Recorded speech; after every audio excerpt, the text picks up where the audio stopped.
78వ కీర్తనలో నుంచి మనం వాక్యాన్ని ధ్యానం చేస్తున్నాం, చదువుకున్నాం.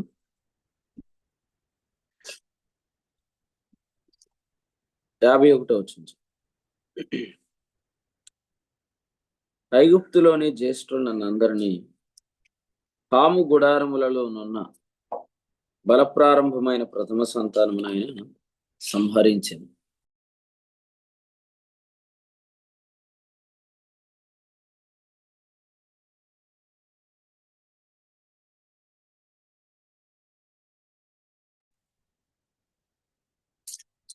యాభై 51వ వచనంలో పాము గుడారములలోనున్న బలప్రారంభమైన ప్రథమ సంతానమునైన సంహరించింది. తర్వాత చూడండి 60వ వచనం. షిలోహు మందిరమును తాను మనుషులలో సంస్థాపన చేసిన గుడారమునైన విడిచిపెట్టాను. 67వ వచనం చదువుదాం. పిమ్మటైన యోసేపు గుడారమును అసహ్యించుకొనెను, ఎఫ్రాయిం గోత్రమును కోరుకొనలేదు. ఆఖరిగా వచనం 68 సియోను పర్వతమును ఆయన కోరుకొనెను, తాను అంతరిక్షమును కట్టినట్లు, తాను భూమిని నిత్యముగా స్థాపించినట్లు ఆయన తన పరిశుద్ధ మందిరమును కట్టించాను. తన దాసుడైన దావీదును కోరుకొని. ప్రభుకు స్తోత్రం. ఈరోజు మందిర ప్రతిష్ఠ కాబట్టి ప్రభు ఆ కీర్తనలోనికే మనల్ని నడిపించాడు. చూడండి, ఆయన తన పరిశుద్ధ మందిరమును కట్టించాడు. ఈ వచనంలో, ఈ కీర్తన అంతట్లో కూడా మనం గమనించేది ఏంటంటే, ఇశ్రాయేలీలు 32వ వచనం, ఇంత జరిగినను అన్నాడు. అంటే ఆయన వారి కొరకు చేసిన కార్యాలు, ఆయన చేసిన కార్యములు, ఆయన వారి జీవితాల్లో చేసిన మేలులు వారు మర్చిపోయారు. అందుకనే ఇక్కడ ఏం రాశారంటే 43లో వారు జ్ఞప్తికి తెచ్చుకొనలేదు అనే మాట మనం చూస్తున్నాం. వారు మర్చిపోయారు. దేవుడు చేసే మేలులు ఆయన ఎందుకు చేస్తున్నాడు, లేకపోతే ఎలా చేస్తున్నాడు అనేది జ్ఞాపకం చేసుకోవాలి. ఆయన కార్యములు మనము మనస్సుకు తెచ్చుకోవాలి. నిన్నటి దినం 77వ కీర్తన 11లో చదువుకున్నాం కదా, యెహోవా చేసిన కార్యములను, పూర్వము జరిగిన నీ ఆశ్చర్య కార్యములను నేను మనస్సునకు తెచ్చుకున్నాను. ఆయన చేసిన కార్యములను మనం జ్ఞాపకం చేసుకున్నప్పుడు మనకు ఆయన యొక్క నీతి జ్ఞాపకానికి వస్తుంది. కారణం ఏంటంటే, ఆయన చేసే కార్యాలన్నిటికీ మూలం ఆయన నీతే. పేతురు రాసిన 2వ పత్రికలో 1వ అధ్యాయంలో అపోస్తలుడైన పేతురు మాట్లాడుతూ 1వ వచనంలో ఆయన చెప్పిన మాట ఏంటంటే, యేసుక్రీస్తు దాసుడును అపోస్తలుడైన సీమోను పేతురు మన దేవుని యొక్క రక్షకుడైన యేసుక్రీస్తు యొక్క నీతిని బట్టి అన్నాడు. కాబట్టి దేవుని నీతి అనే మాట మనం చూస్తున్నాం, నీతిని బట్టి అనే మాట మనం ఇక్కడ చూస్తున్నాం. ఆయన కార్యములను మనము జ్ఞాపకం చేసుకున్నప్పుడు మనం కూడా ఇలాగే చెప్పగలుగుతాం, దేవుని నీతిని బట్టి అని. న్యాయాధిపతుల గ్రంథం 2వ అధ్యాయం 10వ వచనంలో వ్రాయబడినట్లుగా ఆయన ఇశ్రాయేలు కొరకు చేసిన కార్యములను ఎరుగని తరం ఒకటి పుట్టింది అనే మాట చూస్తున్నాం. అక్కడే ఒక మాట ఉంది చూడండి, వారు యెహోవానైనను ఎరగలేదు అనే మాట అక్కడ మనం చూస్తాం. ఎప్పుడైతే మనము కార్యాలలో ఆయన యొక్క నీతిని మనము జ్ఞాపకం చేసుకోవట్లేదో, అప్పుడు జరిగేది ఏంటంటే ఇశ్రాయేలీలాగే మనం ప్రవర్తిస్తాం. అందుచేత వారు పస్కాను ఆచరించాలి. ఆయన కార్యాన్ని వారు జ్ఞాపకం చేసుకోవాలి. మనం ప్రభు బలను ఆచరించాలి. మనం కూడా యేసుక్రీస్తు చేసిన కార్యాన్ని జ్ఞాపకం చేసుకోవాలి. అలా ఉంటే ఖచ్చితంగా మన జీవితాల్లో కొనసాగింపు అనేది ఉంటుంది. ఈ 78వ కీర్తనలో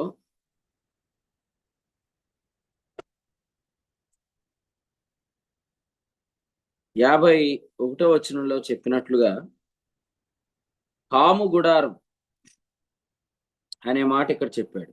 ఈ కీర్తనలో మనం హాము గుడారం, అలాగే షిలోహులో ఉన్న గుడారం, అలాగే యోసేపు గుడారం, వీటిని గూర్చి మాట్లాడుతున్నప్పుడు దావీదు విషయంలో చేసిన ప్రణాళికను కంపేర్ చేస్తున్నప్పుడు దావీదు విషయంలో ఆయన చేసిన ప్రణాళిక ఎలా ఉందంటే నిత్యముగా స్థాపించుట అనేది 69లో మనం చూస్తాం. నిత్యముగా స్థాపించుట. ఆయన ఈ పరిశుద్ధ మందిరాన్ని ఎలా కట్టాడంటే నిత్యముగా స్థాపించినట్లు కట్టాడు. కారణం ఏంటంటే 72వ కీర్తనలో మనం చూస్తున్నాం, 72వ వచనంలో మనం చూస్తున్నాం, అతడు యథార్థ హృదయుడు అనే మాట చూస్తున్నాం. ప్రభు చేసిన కార్యాన్ని జ్ఞాపకం చేసుకోవటం యథార్థత, ఆ కార్యాలను మర్చిపోకపోవటం యథార్థత. ఇదంతా దేవుని నీతిని బట్టే జరిగింది అని మనం చెప్పుకోవటం యథార్థత. ఆ యథార్థత ప్రజల్లో లోపిస్తుంది. కార్యాలు పెరిగే కొద్దీ మరి పౌలు గారు మాట్లాడుతూ ఏం చెప్తారంటే కొరింథీయులకు రాసిన 2వ పత్రికలో 3వ అధ్యాయంలో 5వ వచనంలో మా అంతట మేమే సమర్థులమని కాదు అని చెప్తారు. మా అంతటి మేమే సమర్థులమని కాదు.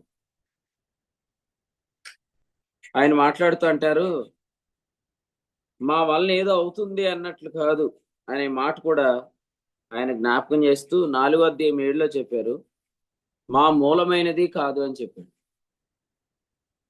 అంచేత దేవుని నీతి, ఈ కార్యాలన్నిటి వెనకాల ఉన్నది ఏదంటే దేవుని నీతి.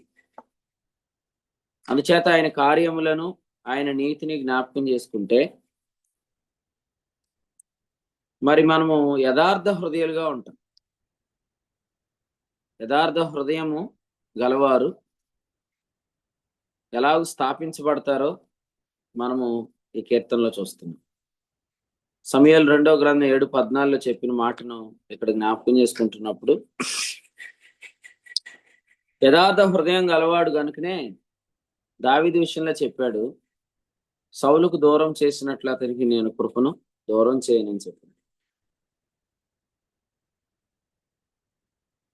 గుడారము వలె కాదు, ఆయన సియోను పర్వతాన్ని, ఆయన యోధా గోత్రాన్ని ఎలాగూ పోల్చాడు ఇక్కడ అంటే నిత్యముగా స్థాపించినట్లు ఆయన ఆ పరిశుద్ధ మందిరాన్ని కట్టించాడు అనే మాట మనం చూస్తాం. ఇంకా చెప్పాలంటే ఆయన మహిమ మందిరాన్ని విడిచిపెట్టి వెళ్ళదే, అటువంటి మందిరాన్ని ఆయన కట్టించాడు. చూడండి, మొదట మనం చదువుకున్న భాగాల్లో ఆయన యోసేపు గుడారంను అసహించుకొనెను అనే మాట 67లో ఉంది. 60వ వచనంలో ఆయన గుడారమును విడిచిపెట్టును అనే మాట మనం చూస్తున్నాం. యెహెజ్కేలు గ్రంథానికి మనం వస్తే యెహెజ్కేలు గ్రంథంలో దేవుని వాక్యంలో 8, 9, 10 అధ్యాయాల్లో ఆయన ఈ మందిరాన్ని ఎలా విడిచిపెట్టి వెళ్ళాడో చూస్తాం. ఇప్పుడు 10వ అధ్యాయం 19వ వచనం చదువు. కెరూబులు రెక్కలు చాచి నేను చూచుచుండగా నేల నుండి పైకి లేచెను. అవి లేవగా చక్రములు వాటితో కూడా లేచెను. అవి యెహోవా మందిరపు తూర్పు ద్వారమునకు వచ్చి దిగి అక్కడ నిలువగా ఇశ్రాయేలీల దేవుని మహిమ వాటికి పైగా నిలిచెను. మనం చూస్తున్నప్పుడు ఆయన మందిరాన్ని విడిచిపెట్టి వెళ్తున్నాడు. ఇది యెహెజ్కేలు గ్రంథంలో మనం చూస్తున్నాం. అలాగే మరలా మనము యెహెజ్కేలు గ్రంథం 47వ అధ్యాయం దగ్గరికి వస్తే అక్కడ మొదటి వచనం నుండి మనం చదివితే, అతడు మందిరపు గుమ్మమునకు నన్ను తోడుకొని వచ్చెను. మందిరము తూర్పు ముఖముగా ఉండెను. నేను చూడగా మందిరపు గడప క్రింద నుండి నీళ్లు ఉబికి తూర్పుగా పారుచుండెను అనే మాట చూస్తున్నాం. సో ఆనాడు మందిరాన్ని విడిచిపెట్టి వెళ్ళిపోయిన ఆ మహిమ తిరిగి మరలా మందిరంలోనికి వచ్చింది.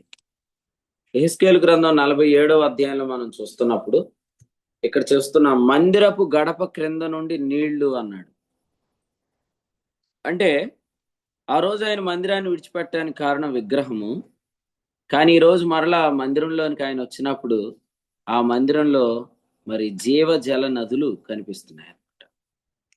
అక్కడేమో జీవము లేని విగ్రహం ఉంది, అందుకని ఆయన మందిరాన్ని విడిచిపెట్టాడు. మహిమ ఆ మందిరాన్ని విడిచిపెట్టి వెళ్ళిపోయింది. తిరిగి మరలా మందిరంలో జీవజలముల అనుభవం మనం చూస్తున్నాం. ఇర్మియా గ్రంథంలో ఇశ్రాయేలీల మీద దేవుడు మోపిన 2 నేరములు మనం చూద్దాం. ఇర్మియా గ్రంథం 2:13 చూడండి. ఇర్మియా 2:13. ఇర్మియా 2:13. నా జనులు 2 నేరములు చేసి ఉన్నారు. జీవజలంలో ఊటనైనా నన్ను విడిచి ఉన్నారు. తమ కొరకు తొట్లను అనగా బద్దలై నీళ్లు నిలువని తొట్లను తొలిపించుకొని ఉన్నారు. రైట్, ఇక్కడ మనం చూస్తున్నాం ఇశ్రాయేలీలు చేసిన నేరం ఏంటంటే జీవజలముల ఊటనైన నన్ను విడిచారు. వారు ఇప్పుడు ఏం కోరుకున్నారంట? బద్దలై నీళ్లు నిలువని తొట్లను తొలిపించుకొని ఉన్నారు అనే మాట మనం చూస్తున్నాం. ఇప్పుడు 18 చూడండి. షీహోరు నీళ్లు త్రాగుటకు ఐగుప్తు మార్గములో నీకేమి పని? యూఫ్రటీసు నది నీళ్లు త్రాగుటకు అష్షూరు మార్గములో నీకేమి పని అనే మాట ఇక్కడ మనం చూస్తున్నాం. వీటిని ఏమన్నాడు? జీవజలములు అన్నాడా? అనలేదు. మీరు చెప్పండి, మీలో ఎంతమంది స్థిరంగా ఉండగలుగుతున్నారు? ఎంత స్థిరంగా మీరు ఉన్నారు కదా? చాలా మంది అస్థిరులుగా ఉండి జీవజలములను విడిచి అష్షూరు నీళ్లు తాగుతున్నారు.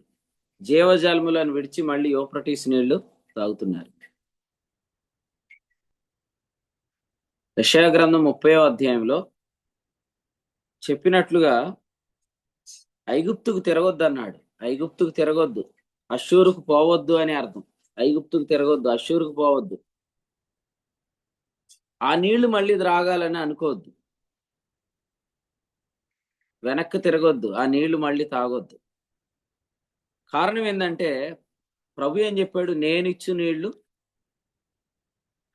వానిలో ఊరేడు నీటి బొగ్గ అన్నాడు. యోహాను సువార్త 4వ అధ్యాయంలో మనం చూస్తున్నప్పుడు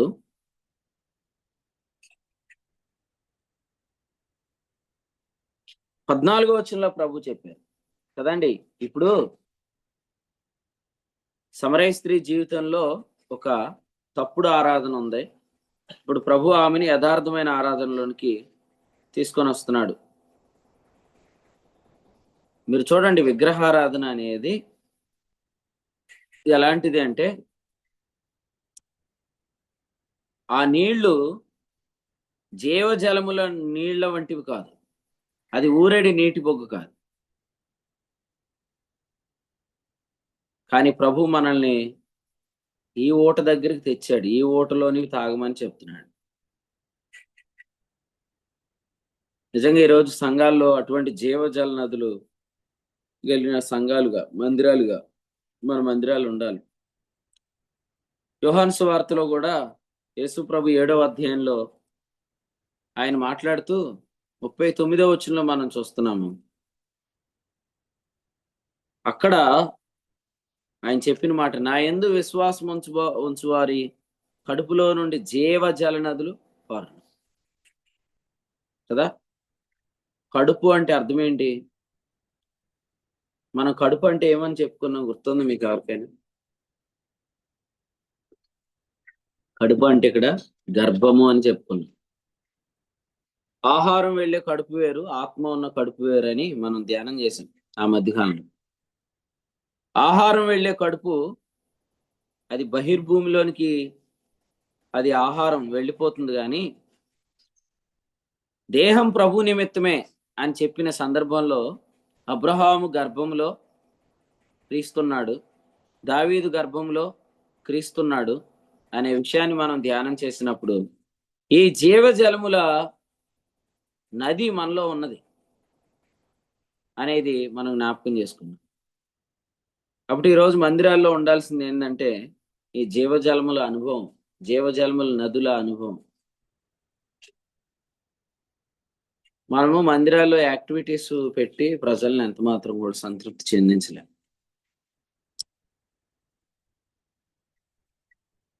ఏదో పండగ వచ్చేస్తుంది ప్రతి నెల కూడా మందిరాల్లోనికి, ఏదో పండగ వచ్చి ఆ పండగలతో ప్రజల్ని ఏదోలా తృప్తిపరచాలని ప్రయత్నాలు చేస్తున్నారు.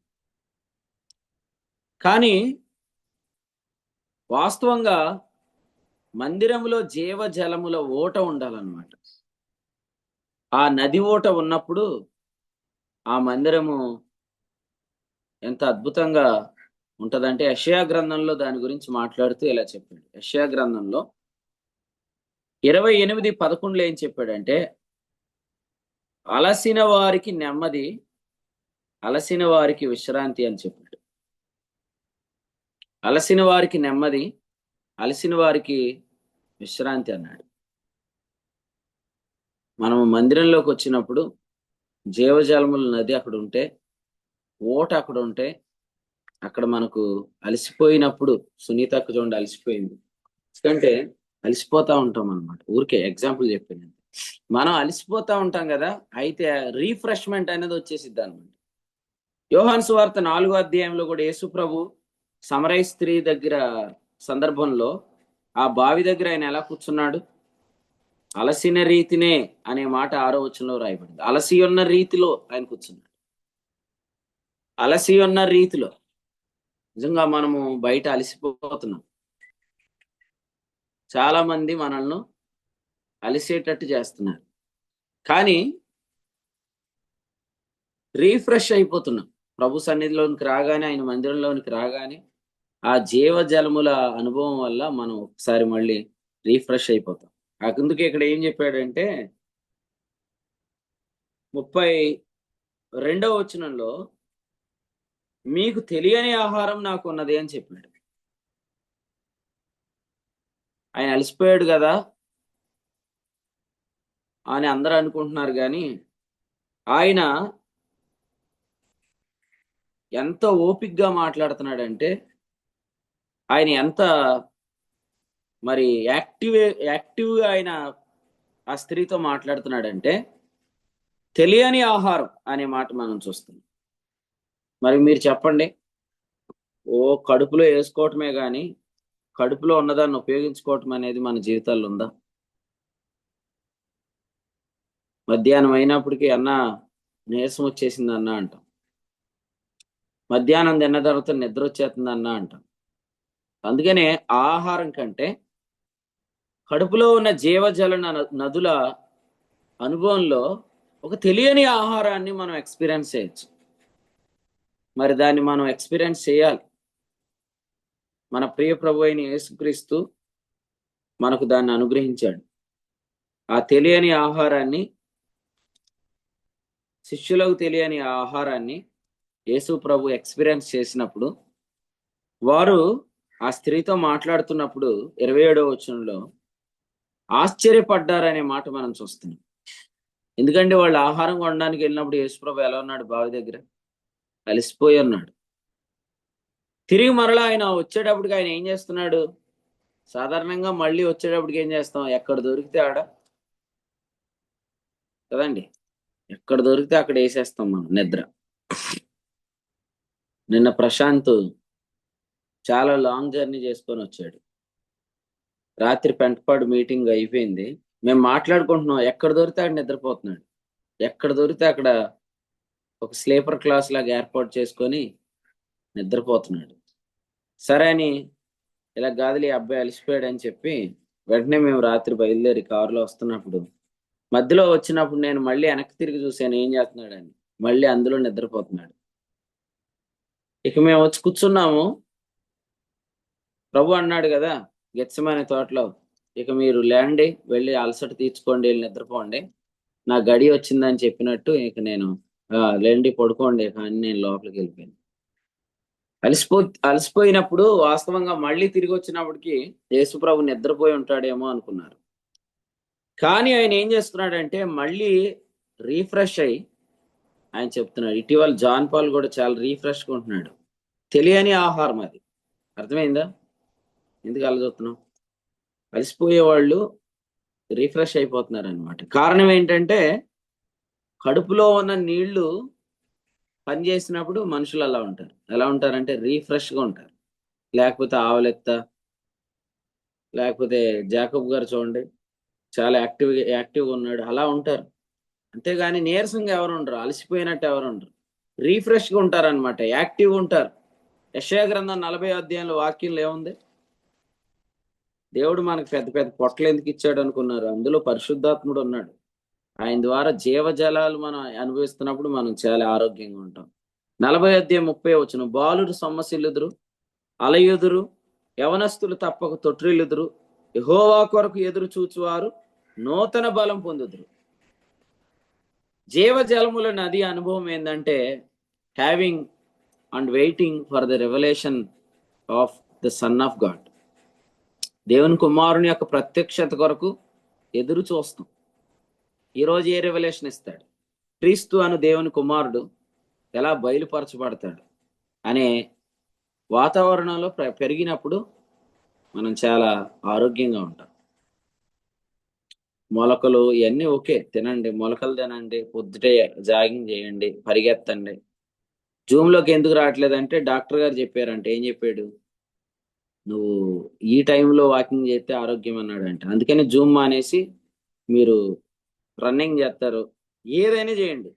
కానీ ఇది సూపర్ న్యాచురల్ హీలింగ్. 31వ వచనం చూడండి, యెహోవా కొరకు ఎదురు చూచువారు నూతన బలం పొందుదురు, వారు పక్షిరాజుల వలె రెక్కలు పైకి ఎగురుదురు, అలయక పరిగెత్తుదురు, సొమ్మసిల్లక నడిచిపోదురు. కాబట్టి అలసిపోతున్నామంటే మనం న్యాచురల్ ఫుడ్ మీద, న్యాచురల్ డైట్ మీద, న్యాచురల్ మీద ఆధారపడుతున్నాం. దేవుని మందిరంలో జీవజలముల నదిలో మనము బ్రతకాలి. అది కనిపిస్తుంది కొందరు ముఖాల మీద, కానీ కొందరు అలసిపోయినట్లు తెలిసిపోతుంది. సో కారణం ఏంటంటే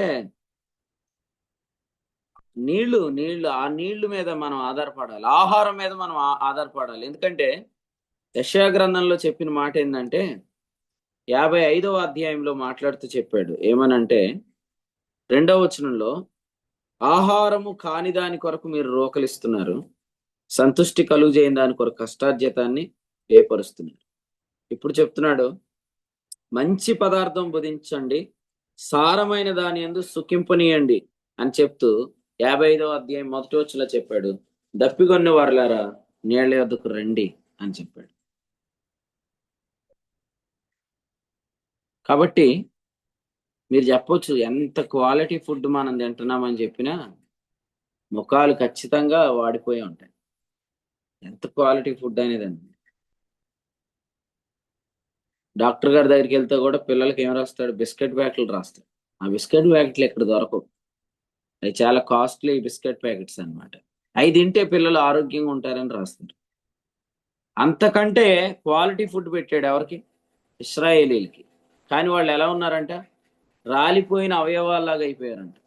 అదే మాట మనం చూస్తున్నాం ఇక్కడ చదివిన వాక్యంలో 78వ కీర్తనలో 25వ వచనంలో వారికి ఏమిచ్చాడంట? ఆకాశ ధాన్యం అని పేరెట్టాడు దానికి ప్రభు. 24వ వచనం, ఆకాశ ధాన్యము. ఆకాశ ధాన్యం ఏది? దేవదూతల ఆహారం. ఏది అది? అది మన్నా. వారి కొరకు ఆయన మన్నాను కురిపించాడు. ఆయన వారి కొరకు మన్నాను కురిపించాడు. నేను ఒక ప్రశ్న అడుగుతాను, మన్నా గొప్పదా, పస్కా పశువు గొప్పదా? ఆలోచన చేయండి. పస్కా పశువును తిన్న తర్వాత వారి గురించి రాసిన వర్తమానం ఏంటంటే, వారిలో నిస్సత్తువు చేత తూలిన వాడు ఒకడును లేడు అని రాశాడు. అంటే మన్నాను తిన్న వారు చనిపోయారని రాశాడు. యోహాను సువార్త 6వ అధ్యాయంలో మన్నాను తినినను వారు చనిపోయారని రాశాడు. కానీ పస్కా పశువును తిన్న సందర్భం గురించి కీర్తనాకారుడు రాస్తే ఏమన్నాడు? వారు పస్కాను భుజించారు, ఇశ్రాయేల్లో నిస్సత్తువు చేత తూలినవాడు ఒక్కడునూ లేడు అనే మాట అక్కడ రాయించాడు. ఈ రెండింటికి తేడా ఏంటో చెప్తాను. అన్నపానాలు పుచ్చుకునేటప్పుడు మనం ఏం జ్ఞాపకం చేసుకోం, కానీ ప్రభు బలలో పాలు పుచ్చుకునేటప్పుడు మనం నిబంధనను జ్ఞాపకం చేసుకుంటాం. నిబంధనను జ్ఞాపకం చేసుకున్నప్పుడు నిబంధన ఆత్మ యాక్టివేట్ అవుతుంది. ఆ నిబంధన ఆత్మ జీవజలముల నది, పరిశుద్ధాత్మ అనమాట. అన్న, ఎంతమంది మీకు రిక్వెస్ట్ పెడుతున్నారా రోజు? ఎంతమంది? లేదండి. మరి మీరు వీళ్ళని యాక్సెప్ట్ చేయొద్దా అన్న? ఎందుకంటే వీళ్ళ జూమ్ మీటింగ్ లో వీళ్ళ వల్ల పాడైపోతుంది తర్వాత. అంటే రోజు నేను గమనిస్తున్నాను కానీ మనం ఇలాగే కంటిన్యూ చేస్తే వీళ్ళ వల్ల జూమ్ మీటింగ్ లో తర్వాత జాయిన్ అయిన వాళ్ళు కూడా వీళ్ళు కూడా వీడియోలు ఆఫ్ చేసుకుంటారు. మీరు తీసేసేయండి, వీళ్ళందరూ రిమూవ్ చేయండి ఈ రోజుకి. రిక్వెస్ట్ చేసుకోవాలి తప్ప. అంటే ఈ మందిర ప్రతిష్ఠ కోసం అని, అందుకని నేను ఇంకా వీళ్ళందరూ ప్రయాణాల్లో ఉన్నారనుకుంటున్నారు మీరు? చెప్పారా? మీకు రిక్వెస్ట్ పెట్టారా వీళ్ళందరూ? ఏడుగురు ఎంతమంది చెప్పారు అంతే. వాళ్ళని తప్ప మిగిలిన వాళ్ళు తీసేయండి. ఈ మంచి వర్తమానం వీళ్ళకి ఎందుకన్నా? ఫాలో అవున వాళ్ళు, జూమ్ మీటింగ్ లో రూల్స్ ఫాలో అవున వాళ్ళకి మీరు అవకాశం ఇవ్వండి. వెయిటింగ్ లో పెట్టండి కనీసం. వాళ్ళు వెయిటింగ్ లో పెట్టాక మీ వాట్సాప్ నెంబర్కి మెసేజ్ పెడతారు, అన్నా మేము ఫలానా చోట ఉన్నాం, ఈ రోజుకి యాక్సెప్ట్ చేయండి. అప్పుడు వాళ్ళని అలౌ చేయండి. మీ స్పీడ్గా చేయాలన్నా. నేను వాక్యం చెప్తూ ఉంటాను, ఇక్కడ పార్టిసిపెంట్స్ నెంబర్ 91 ఉంది కదా, అది 70, 60కి రావాలి. అది మీరు చేయాలి ఇప్పుడు. రైట్, ఓకే, మీరు వినండి, మిగిలిన వాళ్ళు వినండి. ఇక్కడ మనము గమనించేది ఏంటంటే 2 రకాల భోజనాలు ఉన్నాయి. ఒకటి ఆయన నిబంధనలు జ్ఞాపకం చేసుకునే భోజనం, రెండవది మనం ఇంట్లో తీసుకునే అన్నపానాలు. ఇంట్లో తీసుకునే అన్నపానాలు మనం ఎంత క్వాలిటీ ఫుడ్ తిన్నా, ఇక్కడ ఏం చెప్తున్నాడు అంటే వారు ఆకాశ ధాన్యం తిన్నారు అన్నాడు. కానీ ఏం మర్చిపోయారు? వారు ఏం మర్చిపోయారంటే వారు యెహోవా ఇశ్రాయేలీయుల కొరకు చేసిన కార్యాలు మర్చిపోయారు, నిబంధనను మర్చిపోయారు, నీతిని మర్చిపోయారు. ఇప్పుడు మీరు కొరింథీయులకు రాసిన మొదటి పత్రిక 11వ అధ్యాయంలో ఏం చెప్పాడంటే, అసలు అన్నపానాలు పుచ్చుకోవడానికి మీకు ఇండ్లు లేవా? 22వ వచనం, ఇదేమి అన్నపానములు పుచ్చుకొనుటకు మీకు ఇండ్లు లేవా అని చెప్తున్నాడు. ఎక్కడ చెప్తున్నాడు ఈ భాగం అంటే ప్రభు యొక్క బల్లను గుర్చిన భాగంలో చెప్తున్నాడు. అంటే మీరు ప్రభు బల్లను అన్నపానముల్లాగా తీసుకుంటున్నారు. అన్నపానాలు తీసుకుంటే ఏం జరిగిద్ది? దానివల్ల మనము ప్రభువుని యొక్క కార్యాన్ని జ్ఞాపకం చేసుకునే అవకాశం ఏం లేదు. చెప్తున్నాను కదా, మన బల్ల మీద మనము తింటున్నది ఏదైనా కూడా అది పరలోకపు ఆహారం, దేవదూతల ఆహారం మనం తింటున్నా. పరలోకపు ఆహారం కాదు, దేవదూతల ఆహారం తింటున్నా, ఆకాశ ధాన్యం తింటున్నా కూడా వారు రాలిపోయినట్లుగా, వాడిపోయినట్లుగా వారు చెప్పబడ్డారు. హెబ్రీ పత్రిక 3వ అధ్యాయంలో మనం గమనించేది ఏంటంటే 17వ వచనంలో వారి అవయవములు అరణ్యంలో రాలిపోయాయి, వారి శవములు అరణ్యంలో రాలిపోయాయి. పితరులు మన్నాను తినినను చనిపోయిరి అనే మాట యోహాను సువార్తలో 6వ అధ్యాయంలో చెప్పిన సందర్భంలో కూడా ప్రభు ఏం చెప్పారు? 51వ వచనంలో 49లో మీ పితరుల అరణ్యంలో మన్నాను తిన్న చనిపోయారు అని చెప్పిన తర్వాత 54 నా శరీరం తిని నా రక్తం త్రాగువాడే నిత్య జీవం గలవాడు, అంత్యదినమున నేను వానిని లేపెదను అన్నాడు. So the power of resurrection experience మనకు కావాలంటే ఖచ్చితంగా మనం ప్రభు బలలో పాల్పుచ్చుకోవాలి. రాలిపోతున్న అనుభవం ఏంటి, రిజరక్షన్తో లేస్తున్న అనుభవం ఏంటి, చాలా డిఫరెన్స్ ఉంది. కాబట్టి దయచేసి నేను ఏం చెప్తున్నానంటే, రోజు మనము ఏం తింటున్నాం అనే దాని మీద కంటే ఆయన నీతిని, ఆయన నిబంధనను జ్ఞాపకం చేసుకునే ఆయన బల్ల మీదది, ఆయన బలలోని తినటం మనము చాలా అవసరం. కారణం, ఇప్పుడు మన బల్లల మీద ఉన్నవి కూడా ప్రభు ఇచ్చినయే. కానీ ఎంత ఆహారం ఇస్తే, ఎంత మేలు చేస్తే కూడా మనము కొన్నిసార్లు ఏం చేస్తాం, తినేసి వారి మనసు మదించింది అన్నాడు. వారు మనసు మదించి ఆయనను మర్చిపోయారని చెప్పాడు. ఈరోజు మనము అన్నపానాలు పుచ్చుకొని మన బల్ల మీద తిని కొన్నిసార్లు మనం ఆయన బలిపీఠానికి విరోధమైన మార్గంలో మనం వెళ్ళిపోతాం. ఆయన బల్లకు విరోధమైన మార్గంలో మనం వెళ్ళిపోతాం. కానీ దేవుడు మన జీవితాల్లో అట్టి భ్రష్టత్వం దూరం చేయను కాదు. హెబ్రీలకు రాసిన పత్రికలో మన ప్రయాణం ఎక్కడికి జరగాలంటే 13వ అధ్యాయంలో చెప్పాడు, భోజన పదార్థములను బట్టి ప్రవర్తించొద్దు అన్నాడు. 9వ వచనం. ప్రభు బల్లను మర్చిపోయారు. మన బల్ల మీద తినటంలో ఆలోచన పెట్టి భోజన పదార్థాలను బట్టి ప్రవర్తిస్తున్నారు.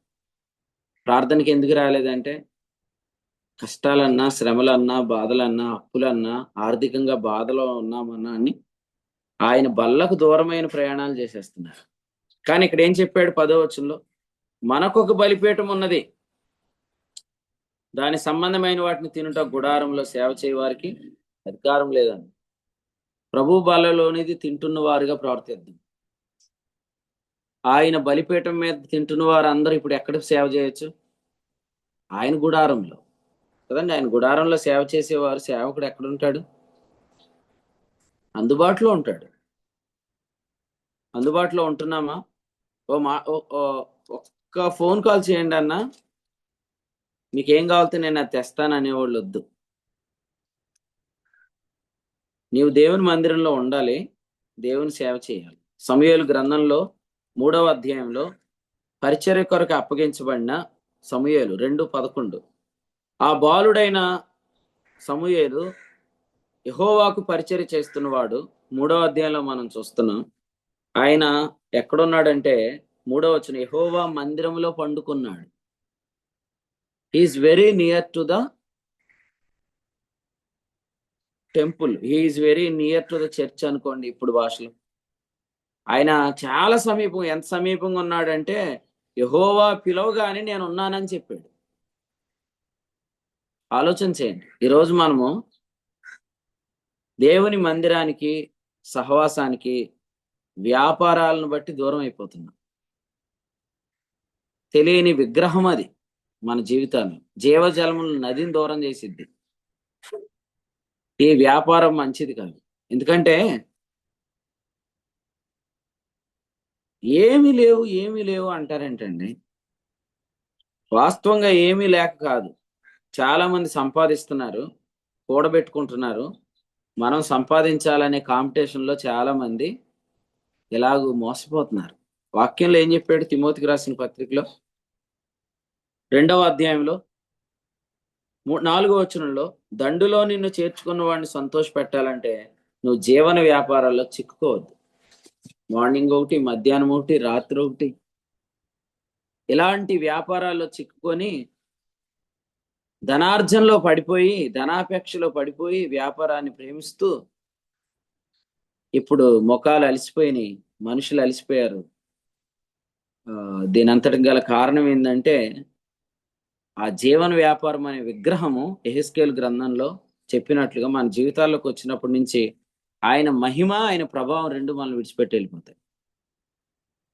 కానీ మీరు చూడండి, యెషయా గ్రంథం 60వ అధ్యాయం 1వ వచనంలో చెప్పినట్లుగా ఆయన మహిమ తేజస్సు మన ముఖం మీద కనపడాలి.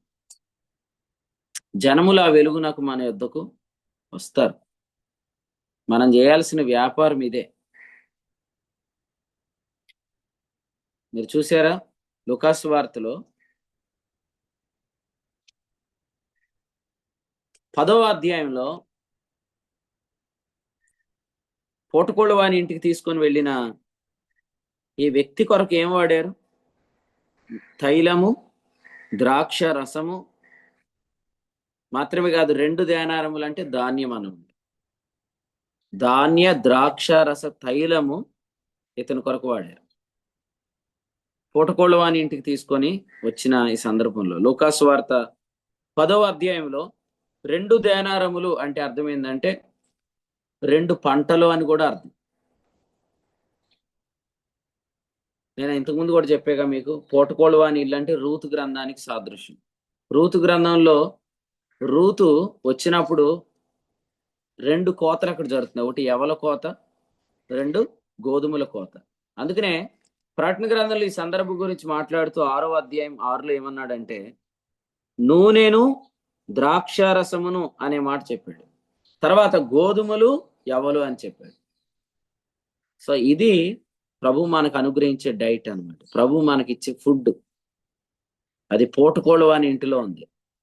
ఆయన ధాన్యం, ఆయన ద్రాక్షరసం, ఆయన తైలం మన ముఖానికి తేజస్సునిచ్చింది. ఆ తేజస్సు మన దగ్గర ఉన్నప్పుడు జనాలు మన దగ్గరికి వస్తారు. ఆ వ్యాపారం చేస్తే నేను మరలా వచ్చినప్పుడు నీకు ఇస్తానన్నాడు. ఇది ఖర్చు చేయమన్నాడు. ఇంకెంతకాలం మీరు మీ సొంత వ్యాపారాల కొరకు మీ హృదయాన్ని దేవుని వైపు నుండి విగ్రహాల వైపు తిప్పుతారు? సొలొమోను చేసిన పాపం చేస్తున్నారు చాలా మంది. ఏమీ లేవన్నా అంటారు. ఏమీ లేవా? నిజంగా లేవా? ఏం కాదు. వాళ్ళు అది కొనుక్కున్నారు, ఇది కొనుక్కున్నారు, సంపాదించేసుకుంటున్నారు. మనం ఈ ప్రార్థన వీటిలో పడిపోయి మనం మోసపోయి ప్రభు త్వరగా వచ్చేస్తాడన్న మాట మనం నిజంగా నమ్మేసి మనం కూడా ప్రార్థనకి వెళ్ళిపోయి పరిచర్యకి వెళ్ళిపోకూడదని ఒక దురాలోచన పుట్టి హృదయాల విగ్రహాల తట్టు తిప్పుకుంటే మహిమ వెళ్ళిపోయింది, తేజస్సు వెళ్ళిపోయింది. మన యేసుబాబు అడుగుతున్నాడు అనమాట, నాకు ఇప్పుడు ఇంకొక ఉద్యోగం వచ్చేస్తుంది అన్న, వద్దురా బాబు అన్న ఉద్యోగాలు చాలు సరిపెట్టు అంటున్నాడు. ఉద్యోగాలు వచ్చే కొద్దీ నెల శాలరీ పెరిగిపోతున్నప్పటికీ మనసు అట్లా అవుతుంది అన్నాడు. అలాగే ఉందిగా మరి అందరి, అలాగే వెళ్ళిపోయి పాడైపోయారు. ఇప్పుడు వస్తుందా ఆ ప్రభావం? ఇప్పుడు వస్తుందా ఆ తేజస్సు? అంటే ఏమో చెప్పలేము. దేవుడు ఒకవేళ ఎదురాడు వారికి మారు మనసు దయచేయని అన్నాడుగా. ఆయన అనుగ్రహంతో మారు మనసు వస్తుంది. మరలా దేవుని యొద్ద నుండి తిరిగిపోవటానికి కారణాలు చాలా ఉంటాయి, కానీ దేవుని వైపు తిరగాలంటే అనుగ్రహమే ఉండాలి. తిమోతికి రాసిన 2వ పత్రిక 2వ అధ్యాయం ఆఖరి వచనంలో చెప్పినట్లుగా సాతాను తన ఇష్టము చొప్పున చేరపడతాడు. అందుకనే నిబ్బరమైన బుద్ధి పెట్టుకోండి అని ఎందుకు చెప్పాడు కదా? ఈ జాబ్కి వెళ్ళొచ్చా, ఈ పని నేను చేయొచ్చా అని కూడా అడగకుండా వెళ్ళిపోతాను. ఎందుకు? నోటికాడు కూడు కొట్టేస్తాడు పాస్టర్ గారికి చెప్తే అని అనుకుంటారు. కానీ తిమోతికి రాసిన 2వ పత్రిక 2వ అధ్యాయము 24-26 వచనాలు ఏం చెప్పాడంటే సాతాను తన ఇష్టం చొప్పున చేరపడతాడు. అందుకనే ఏమీ లేదు అనుకుంటా ఉండండి చాలు. 5వ అధ్యాయంలో ఏమన్నాడు? మీ విరోధి అయిన అపవాది వెతుకుతున్నాడు అన్నాడు. 8వ వచనం, ఆ చింతలో ఉన్నవాడు వాడికి దొరుకుతాడు అంతే. తర్వాత 9వ వచనం, శ్రమలు. ఈ శ్రమలు ఎలా ఉంటాయంటే కొంతమంది ఈ శ్రమలను ఏమంటారంటే ఇది క్రీస్తు కొరకు నేను పడుతున్న పాటలు అంటారు. నీ మొహమేం కాదు. మనం చింతించి సాతానుగాడికి దొరికితే మన జీవితాల్లోకి వస్తున్న శ్రమలు క్రీస్తు కొరకు పడే పాటలేం కాదు. నువ్వు వ్యాపారపు మనస్సులో తర్షీషు ఓడెక్కావు, నిన్ను నినివేకి పిలిచాడు. నినివేలో వెళ్లాల్సిన ఓడను మాని బిజినెస్ షిప్ ఎక్కేసావు. ఇప్పుడు నీ జీవితంలో తుఫాను రేగితే ఏమని పాడుతున్నావు? తుఫాను రేగింది, అలలు వచ్చాయి, ఇవన్నీ ప్రభు కొరకు నేను ఎదుర్కొంటున్నానని అబద్ధాలు ఆడొచ్చా? తప్పు కదా. ఈ శ్రమలు 9వ వచనంలో ఏమన్నాడు తెలుసా? మీరు పేతురు 1:5-9 చదవండి. ఈ విధమైన శ్రమలు, విధము అంటే అర్థం ఏంటంటే క్లాసిఫికేషన్. శ్రమలులో 2 రకాల శ్రమలు ఉన్నాయి. క్లాసిఫై చేశాడు, విభజించాడు. కాబట్టి మీరు అంతా కలిపేయద్దు దయచేసి. మనం కలిపి చేరిపడి వాక్యాలు వింటలేదు కదా. కాబట్టి ఆ శ్రమలు ఈ శ్రమలు, ఈ శ్రమలు ఆ శ్రమలు, ఆ శ్రమలు ఈ శ్రమలు, ఈ శ్రమలు ఆ శ్రమలు కాదు. ఆ శ్రమలు వేరు, ఈ శ్రమలు వేరు. ఈ శ్రమలు ఎందుకు వచ్చినాయి అంటే లేదని కూర్చున్నాగా దొరికవు సాతానికి. వాడు ఇష్టం చొప్పున చేరపట్టాడు. తర్వాత ఏమన్నాడు? 10వ వచనంలో ఏమన్నాడంటే కొంచెం కాలం మీరు శ్రమ పడతారా అన్నాడు. కొంచెం కాలం అంటే అర్థం ఏంటి? దేవుడు నీకు మారు మనసు ఇచ్చేదాకా అని అర్థం. 2వ పత్రిక 2:26 అంటే మళ్ళీ ముఖం మీదకి ఆ తేజస్సు రావాలంటే టైం పడుతుంది. ఈలోగా మీరు ఏ ఫెయిర్ అండ్ లవ్లీయో ఫెయిర్ అండ్ హ్యాండ్సమ్ కొనుక్కొని దాన్ని పూసుకొని అది కూర్చున్నా మీ ముఖాలు మళ్ళీ అలాగే అయిపోతాయి, వాడిపోయిన మొహాలు అయిపోతాయి. ఎంత బాగా నవ్వేవాడు, ఎంత తేజస్ కనపడేది ముఖంలో, ఎంత ప్రకాశం కనపడేది ముఖంలో. ఇప్పుడు చూడండి ఎలా అయిపోయాడు. కారణం ఏంటి? తెలియని ఆహారాన్ని, జీవజలముల ఓటను విడిచిపెట్టి నీళ్లు నిలువని తొట్లు. ఈరోజు కూడా సేవకులను కానీ మనం సంబంధానికి తీసుకెళ్తే ఆయన ఎదురుకుండా మన కట్నాలు ఇవన్నీ మాట్లాడలేం. కాబట్టి అంతా సెట్ అయిన తర్వాత ఆయన్ని పెళ్లికి పిలుద్దాంలే అనుకునే వాళ్ళు కూడా ఉంటారు. ఇదంతా బిజినెస్ అన్నమాట. బిజినెస్ మైండ్ సెట్ వల్ల హృదయాలు విగ్రహాలతో తిరిగిపోతున్నాయి. అందుకని మొదటి నుంచి మనం ఆపద్దినం అనేది వస్తుంది. ఆ రోజు మనం ఎలాంటి విశ్వాస సంబంధం కాని వాటిని పట్టుకునే దానికి అవకాశం వస్తుందని చెప్పి ఎఫెసీ పత్రిక 6:13లో ఆపద్దినము వచ్చిన రోజు నిలబడాలి అంటే ఆ దినం రాకముందే మనం చక్కగా కూర్చొని ఆయన పాదాల దగ్గర మనం చక్కగా వాక్యం నేర్చుకోవాలి. ఎఫెసీ పత్రికలో 3 విషయాలు ఉన్నాయి కదా, మీకు తెలుసు కదా. కూర్చుండుట, నడుచుట, నిలుచుట. బాగా కూర్చుంటే బాగా నిలబడతాం. చీమలు ఎప్పుడు సంపాదించుకుంటే ఆహారాన్ని? వేసవి కాలంలోనే. కోతకాలంలో నిద్రపోతే ఎలాగా? మంచి దినాలు మనకు అనుకూల సమయాలు ఉన్నప్పుడు చక్కగా మనం వాక్యాన్ని సంపాదించుకోవాలి కూర్చొని. మన జీవితంలో ఇటువంటి డిసిషన్స్ వస్తాయి. మన అమ్మాయికి 2 అల్లుళ్ళ విషయంలో, లేకపోతే 2 సంబంధాలు వచ్చాయి, లేదా మన అబ్బాయికి 3 వచ్చినాయి. ఇందులో ఎవరికి ఎక్కువ కట్నం ఇస్తున్నారో వాళ్ళకి చేశారనుకోండి, మీరు విగ్రహారాధన చేసినట్టు కాదా? చెప్పండి. కొలసీ పత్రిక 3:5లో ఏముంది? ఎఫెసీ పత్రిక 5:5లో ఏముంది? లూకాసు వార్త 16:13లో ఏముంది? ధనాపేక్ష విగ్రహం. కదండి, ధనాపేక్ష విగ్రహం. విగ్రహం ఉంటే జీవజలముల నది ఉండదు, వెళ్ళిపోద్ది. అనుభవాలు ఉండవు, ఆ తేజస్సు ఉండదు, ఆ ముఖం మీద తేటగా కనిపించడం అనేది ఉండదు. జనాలు మీ దగ్గరికి ఏమొస్తారు? ప్రజలు మీ వద్దకు రావాలంటే సూపర్ న్యాచురల్ లైట్ మీ మీద కనపడాలి.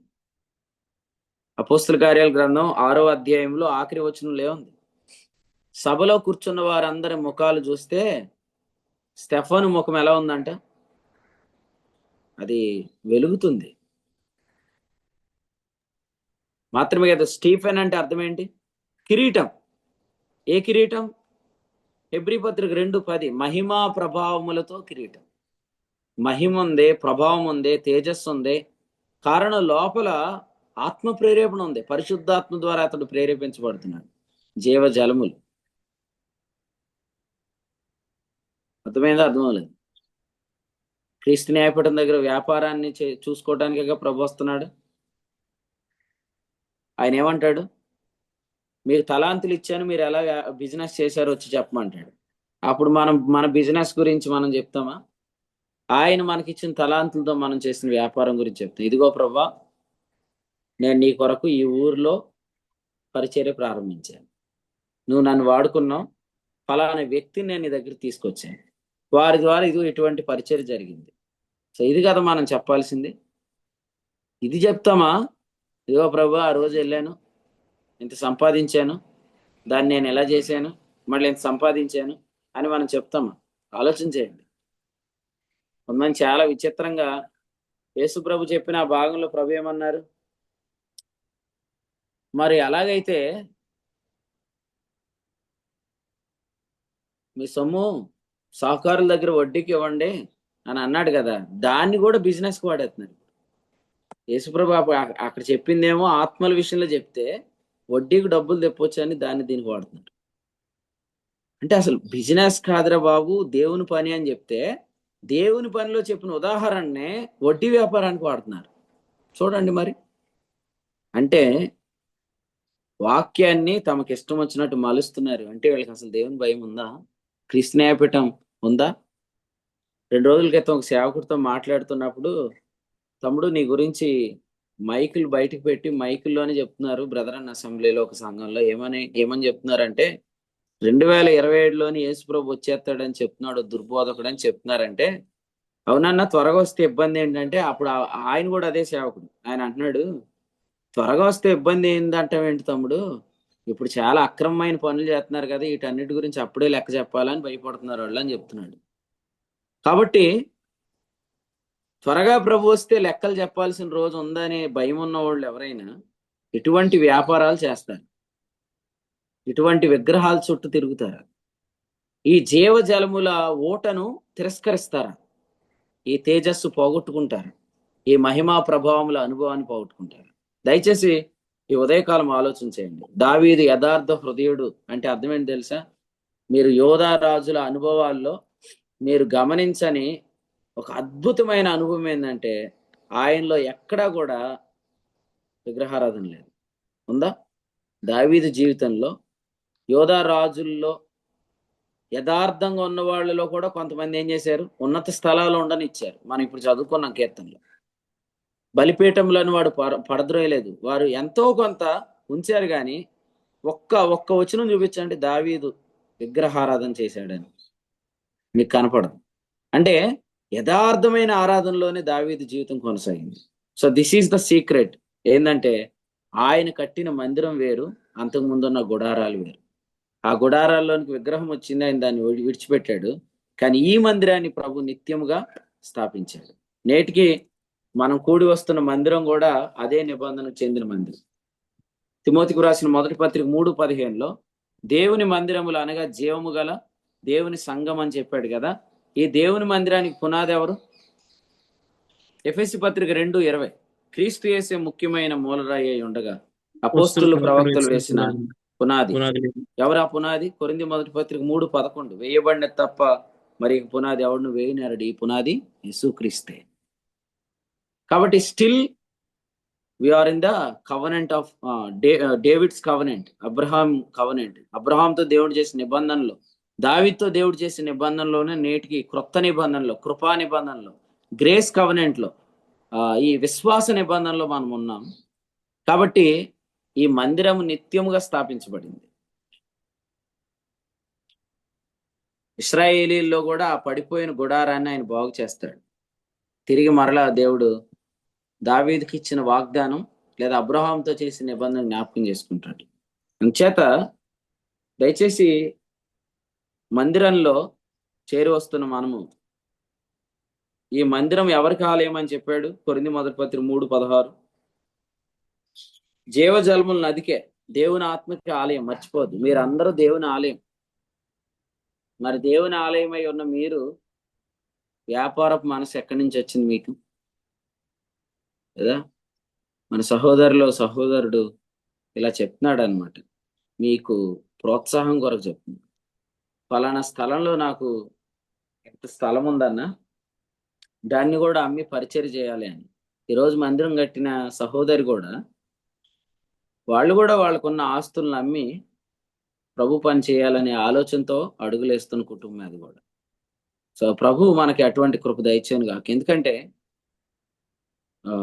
హబక్కూ గ్రంథం 1వ అధ్యాయంలో ఏం చెప్పాడంటే, అసలే వలలకు ధూపం వేయటం అనేది మన జీవితాల్లో స్టార్ట్ అయ్యిద్ది, జాగ్రత్తగా ఉండండి అని చెప్పాడు. హబక్కూ గ్రంథం 1:16 అక్కడేం చెప్పాడంటే, వాడు తన వలకు బలులను అర్పిస్తున్నాడు, తన ఉరులకు ధూపం వేస్తున్నాడు. తర్వాత ఏమన్నాడు 17, వాడు ఎల్లప్పుడూ తన వలలో నుండి దిమ్మరించుచుండవలన, ఎప్పటికీ మానకుండా వాడు జనములను హతము చేయుచుండవలన. అందుకని ఈ వాక్యంలో చెప్పాడు, వలకు ధూపం వేయకండి లేదా బలు అర్పించకండి. వలకు బలి అంటే ఏంటి? వ్యాపారం, బిజినెస్. ఆ మైండ్ సెట్లోకి వెళ్ళిపోయాడు. సంపాదన సంపాదన సంపాదన సంపాదన అనే దానిలోకి వెళ్ళిపోయి మాయా విగ్రహాల్లో పడిపోయింది మనసు. 2వ అధ్యాయంలో చెప్తున్నాడు ఏమన్నానంటే, 18 నుంచి మాట్లాడుతూ ఈ విషయాలు చెప్తున్నాడు. మొగబొమ్మ అన్నాడు. ఏమన్నాడు? మొగబొమ్మ. ఇప్పుడు కొరింథీ మొదటి పత్రిక 2వ అధ్యాయంలో మాట్లాడితే, 12వ అధ్యాయంలో మాట్లాడితే ఏమన్నాడు? వాటిని సేవించి వారు కూడా వాటి వారు మోగోళ్ళు అయిపోయారు. ఒకప్పుడు సాక్ష్యం చెప్తానన్నా అనేవారు, పాటలు పాడతానన్నా అనేవారు, 2 తలంపులు పంచుకుంటానన్నా అనేవారు. లేకపోతే అన్న నేను కాసేపు మాట్లాడినా అనేవారు. ఇప్పుడు మోగోళ్ళు అయిపోయారు, మౌనం అయిపోయారు. ఎందుకు? కొరింథీయులకు రాసిన మొదటి పత్రిక 12వ అధ్యాయంలో ఏం చెప్పాడు? వాటిని ఆరాధించేవారు వాటి వంటి వారే. మీరు వాటిని ఆరాధిస్తున్నారు, అందుచేత మీరు మోగవారు అయిపోయారు. కానీ అలా కాదండి. నోరు తెరచి సువార్త ప్రకటించేవారుగా, సాక్ష్యం ఇచ్చేవారుగా, పాటలు పాడేవారుగా ఎప్పుడు మనం ఫ్రంట్ రోలోనే ఉండాలి. అప్పుడున్న ఆసక్తి మళ్ళా వెనక్కి వెళ్ళిపోకూడదు. ఎటువంటి చాలా ఆఫర్లు వస్తాయండి. మీకంటే నాకు రావా ఆఫర్లు? బోల్డెన్ ఆఫర్లు వస్తాయి. కానీ ప్రభు మనల్ని కరుణించాలి, వాటి నుంచి మనల్ని తప్పించాలి. ఎందుకంటే వీటిల్లో మనం పడకూడదు. ఆ ఉద్యమము, ఆ ప్రభావము, ఆ తేజస్సు అవి మనం పోగొట్టుకుంటాం. ఆయన మందిరాన్ని విడిచిపెట్టి వెళ్ళిపోయాడు, కానీ ఆయన దావీదుకి ఎల్లప్పుడూ తోడుగా ఉంటుంది. అందుకనే ఫైనల్ గా ఒక వచనం మనం చదివితే ఆ కీర్తనలో చాలా అద్భుతమైన మాట. అదేంటంటే, అతడు ఎలా నడిపించాడంట మందను. 72 కార్యముల యందు నేర్పరి. దేవునికి స్తోత్రం. కార్యముల యందు నేర్పరి. పౌలు ఎలా వేశాడు పునాది? నేర్పరి అయిన శిల్పకారుడు. కాబట్టి కార్యముల యందు నేర్పరిలాగా తయారవ్వాలి. ఇప్పుడు ఒకరికి చెప్పాల్సిన బదులు చెప్పించుకునే స్థితిలోకి దిగిపోయారు కొంతమంది. కాలాన్ని బట్టి చూస్తే మీరు ఎలా ఉండాలి? బోధకులుగా ఉండాలి. అయినా మీకు ఒకడు మూలపాఠాలు చెప్పేటట్టు మీరు అయిపోయారు. కారణం ఏంటంటే, నేర్పరులుగా ఉండాల్సిన వాళ్ళు నేర్చుకుంటానే ఉంటున్నారు ఇప్పటికి. సో ఇది చాలా విచారకరం. తిరిగి ఉదయకాలం మనం ఆలోచన చేద్దాం.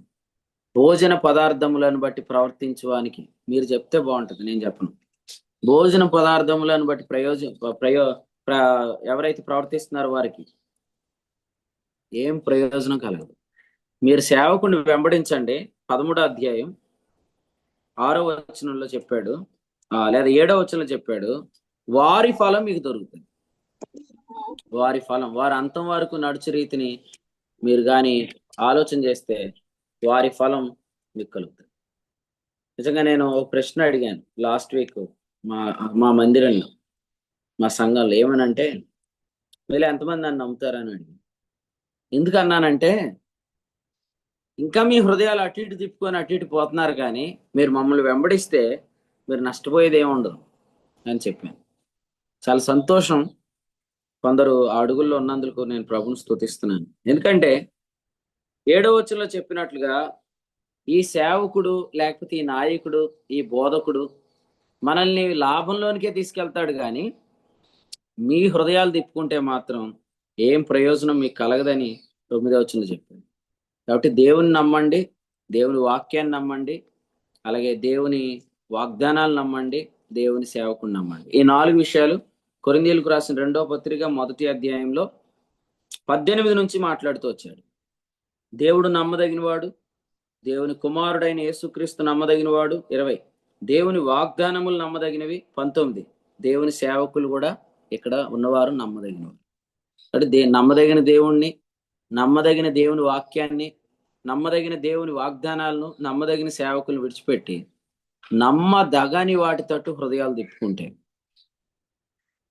సగం ప్రాయంలోనే నువ్వు దాన్ని విడిచిపెట్టవలసి వచ్చింది. అట్టివాడు ఎలా కనపడతాడు ఫైనల్ గా? అవివేకిగా.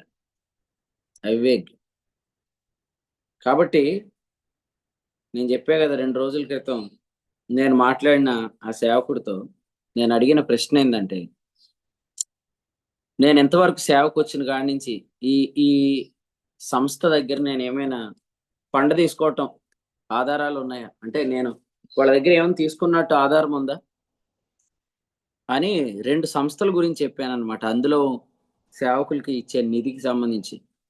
అంటే మనం కొన్నిసార్లు ఏమనుకుంటామంటే, వాళ్ళకంటే వస్తాయి మనకి ఎక్కడి నుంచి వస్తాయి అనుకుంటాం. నన్ను పిలిచినోడు అందరిని సేవకు పిలిచినోడు ఒక్కడే. గలతీ 1:1 మన మనుషుని మూలంగా కానీ ఏ మనుషుని వలన కానీ కాక యేసుక్రీస్తు వలన, ఆయనను మృతుల్లో లేపిన తండ్రి అయిన దేవుని వలన మనం నియమించబడ్డా. మన గురించి ఆయన ఆలోచించడా? మన అక్కర్లు ఆయన తీర్చడా? చెప్పండి. ఇన్ఫోసిస్ వాళ్ళు కాల్ లెటర్ ఇస్తేనే శాలరీ పడితే, పరలోకంలో ఉన్నవాడు కాల్ లెటర్ ఇస్తే వచ్చిన అపాయింట్మెంట్ లో, జాబ్ లో ప్రభు చూసుకోవడం మనల్ని. వాళ్ళకంటే నమ్మకంగా దేవుడు మనల్ని పోషిస్తున్నాడు. కాబట్టి ప్రభు ఆత్మ మీకు సహాయం చేయను గాక. మనుషుల వైపు చూడొద్దు. ప్రభు ఆశ్చర్యంగా అక్కర్లు తీరుస్తాడు. ఎవరినో చూసి వాళ్ళు పెద్దిల్లు కట్టేసుకున్నారు అనుకుంటున్నారు, కానీ వాళ్ళు పెద్దిల్లు కట్టుకున్నారు, కానీ ఇంట్లోకి మహిమ ఎవరిస్తారు? కాబట్టి మనకి ఇల్లు చిన్నది కాదు, ఇల్లు చిన్నదైనా ఇది ఎట్టిదిగా కనబడుతుంది అంటే ఇది ఎందులో పోలింది కాకపోయినా ఇందులో ఆయన తేజస్సు ఉంది. ఇప్పుడు ఇల్లులు బాగా కడుతున్నారు, కుటుంబాలు దెబ్బతింటున్నాయి. మన కుటుంబాల పట్ల దేవుడు ప్రణాళిక కలిగి లేడా? సౌలు నీరసిల్లాడు, కానీ అక్కడ ఏం రాశాడు చెప్పండి? సౌలు నీరసిల్లాడు అని ఉంది. తర్వాత మాట ఏముంది? దావీదు దావీదు కుటుంబం అని ఉంది. అంతకంత ప్రభులు. దావీదు కుటుంబం అని ఉంది. మీరు ఆలోచించండి. సౌలు దావీదు పరిస్థితులకు వెళ్తే దావీదు కుటుంబం అంతకంతకు ప్రబలింది. కాబట్టి ఫ్యామిలీ చాలా ఇంపార్టెంట్. అబ్రహాము కుటుంబం ఈనాటికి నిలుచుంది. లోతు కుటుంబం ఏమైంది? నోవహు కుటుంబం ఉంది, లోతు కుటుంబం ఏమైంది? కాబట్టి ఈ దినాల్లో ముఖ్యమైనది ఇల్లులు కాదు, ముఖ్యమైనది కుటుంబం. మన అక్కర కూడా ప్రభు చెల్లిస్తాడు, కానీ అంతకంటే ముఖ్యమైనది కుటుంబం. ఈ బిజినెస్ లో పడి ఫ్యామిలీస్ దెబ్బ తీసుకోకండి దయచేసి. ఎక్కడికో దూరదేశం వెళ్ళిపోయి పిల్లల్ని విడిచిపెట్టేసిన వాళ్ళు చాలా మంది డబ్బులు తెచ్చారు, కుటుంబాలు పోగొట్టుకున్నారు. ఇప్పుడు ఏం చేస్తారు? ఆ డబ్బులు పెట్టి కుటుంబాలను కొనగలరా? కాబట్టి ఇదంతా డబ్బులు లేక కాదండి. తింటాకి లేనోళ్ళు మనం అన్నపానములు కలిగిన వారమే, తృప్తి కలిగి ఉందాం అన్నాడుగా. మనకున్నాయి. కాకపోతే ఏంటంటే వాళ్ళు ఇది కట్టేశారు, వారు కారు కొనేశారు, లేకపోతే వాళ్ళు ఇదిగో వాళ్ళు పొలం కొనేశారు. మనం ఏం కొనకపోతే ఎలాగని ఇవన్నీ కొని ఏం చేస్తాం? యేసుప్రభు 2027లో యేసుప్రభు వచ్చాడు అనుకోండి, ఇవన్నీ కొని ఏం చేస్తాం? ఇవన్నీ కొని యేసుప్రభుకి చెప్తావా? నేను 7 ఏళ్ల శ్రమల కాలంలో ఎక్కడుండి సాగు చేస్తాను, నువ్వు ఈలోగా వాళ్ళకి విందు అదంతా ఏర్పాటు చేసి నువ్వు మళ్ళీ రమ్మని చెప్తా యేసుప్రభుకి. కాబట్టి దయచేసి మాయలో పడొద్దని తెలియపరుస్తూ, హాము గుడారంలో బిజినెస్ జరుగుతుంది. ఆయన షిలోహులో ఉన్న గుడారాన్ని కూడా విడిచిపెట్టాడు, అందులో విగ్రహం వచ్చింది. ఆయన యోసేపు గుడారాన్ని కూడా అసహించుకున్నాడు. ఇప్పుడు ఇంకా ఆయన దావీదును కోరుకున్నాడు. అతడు యథార్థ హృదయుడు. అక్కడ విగ్రహం లేదు, అక్కడ దావీదుకి ప్రభు ఎల్లప్పుడు తోడై ఉన్నాడు. దేవుని కృప మన జీవితాల్లో ఎలాగే కొనసాగును గాక. నా హృదయం మీ హృదయం మాయా వలలో చిక్కుకోకుండా ప్రభు మనల్ని కాపాడును గాక. ఒకవేళ ఎవరైనా ఈ ఉదయకాలం వాక్యం చేత హెచ్చరించబడిన వాళ్ళు ఓడను నిర్మించండి, హెచ్చరించబడిన వాళ్ళు మోషేలాగా గుడారం వేయండి, మందిరం కట్టండి. అంతేగాని భిన్నంగా ప్రవర్తించండి. కారణం సూచక్రియలు ఉంటాయి. తర్వాత మనతో ప్రభు ఏం మాట్లాడా సూచనలు మనల్ని వెంబడిస్తూ ఉంటాయి. మీరు ఆలోచన చేస్తూ వాటిని బట్టి వాక్యాన్ని స్థిరపరచుకోండి. ప్రభు తలంపులు మనందరి వెనుకడిలో దీవించండి. 78వ కీర్తన నుంచి దేవుడు తన దాసుని ద్వారా పరిశుద్ధాత్మ సాయంతో అందించిన వర్తమానాన్ని బట్టి ప్రభుని స్తుతిస్తున్నాం. ఈ యొక్క అధ్యాయంలో మరి ముందు ఉన్నటువంటి వారు అందరినీ, మరి పితరులు ఉన్నటువంటి దావీదు కంటే ముందుగా ఉన్నటువంటి మరి పితరులు అందరూ నిర్మించినటువంటి గుడారాలు కాదని దావీదు గారిని మరి నిత్యము మరి వారి ఆయన సింహాసనాన్ని స్థాపించి మరి ఆయన యథార్థ పౌరుడిగా దేవుని నీతిని బట్టే కార్యాలు జరుగుతున్నాయని ఆయన నిత్యం జ్ఞాపకం చేసుకుంటూ ఉన్నాడు. కాబట్టి ఆయన యొక్క మరి సింహాసనాన్ని నిత్యం స్థాపించి ఆయన ద్వారానే మందిరం నిర్మించుకున్నట్లుగా ప్రభు యొక్క అధ్యాయం నుంచి మనకు నేర్పించారు. కాబట్టి ఇప్పుడు మందిర నిర్మాణం కూడా జరిగింది, మందిరం ప్రారంభించబడుతుంది. కాబట్టి ప్రభు ఈ యొక్క అధ్యాయం నుంచి మన మందిరాలు ఎలా ఉండాలో కూడా ప్రభు నేర్పించారు. మనం అనేక మంది అలసిన వారు, దప్పిగా ఉన్నవారు మన మందిరాలకు జీవజాలు యువట యొద్దకు వస్తారు. వచ్చినటువంటి వారికి మనం మరి విశ్రాంతినిచ్చేవారుగా, మరి అలసిన వారికి నెమ్మది కలిగించే మందిరాలుగా మనం మందిరాలు ఉండాలని యేసుక్రీస్తే మరి ముఖ్యమైన మూలరాయిగా మరి ఆ మందిరంలో మనం ఆ యొక్క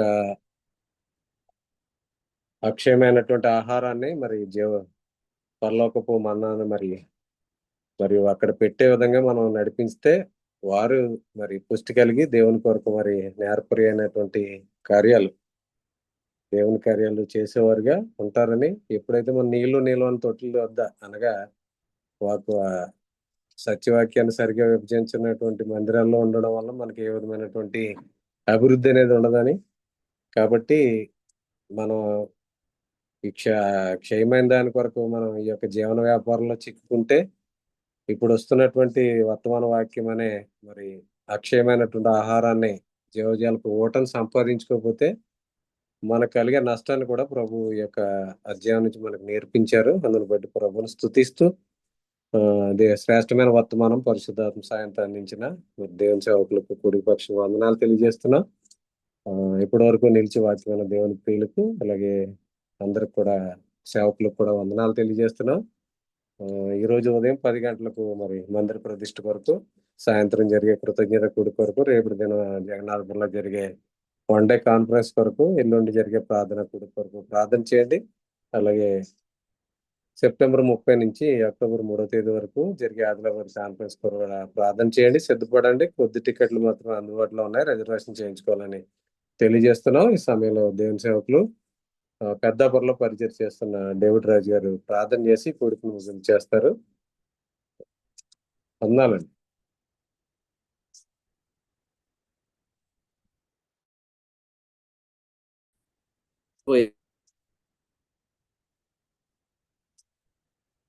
మైక్ ఆన్ అవ్వలేదండి.